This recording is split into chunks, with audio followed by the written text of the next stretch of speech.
The first case I worked on was given to me after the chapter had spent about 1.5 years, couldn't find this gentleman. And he was a Cambodian refugee who had escaped the Khmer Rouge from the 70s, was living here, and his sister over in Cambodia was looking for him. So she had filled out the inquiry form, sent it over here for us to try to find him. And before they gave up, they asked me if I would take a look at it and see if I could do anything. And of course, I was all over it. I mean, what better thing for me to try to do right away than try to find somebody?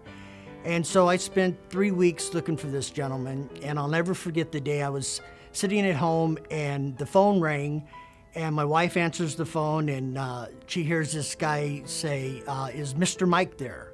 So she hands me the phone, and as soon as I heard her say Mr. Mike, I knew it was Mr. Chim that was calling me. And so we set up a day for him to come into the office so that we could go over the paperwork and have him sign the forms, and I could give him the Red Cross message from his sister. And his daughter came in with him.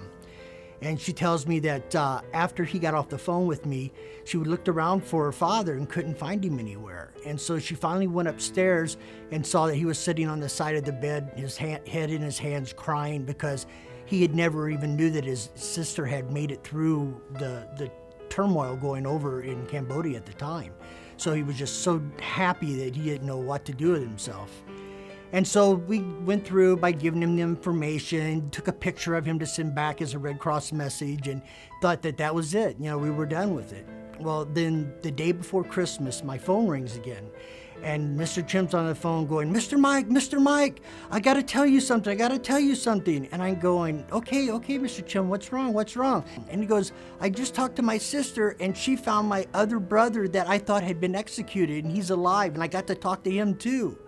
And I thought, what a great experience to not only reconnect him with his sister, but that he finally got to talk to a brother that he also thought had been executed back then also.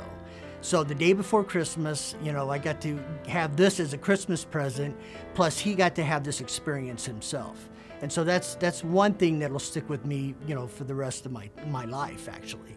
And so I stay in contact with him at least a couple times a year. He's always so happy to hear from us and from me and from the Red Cross, you know, because he always talks about the Red Cross whenever I call him. So it's really exciting for me.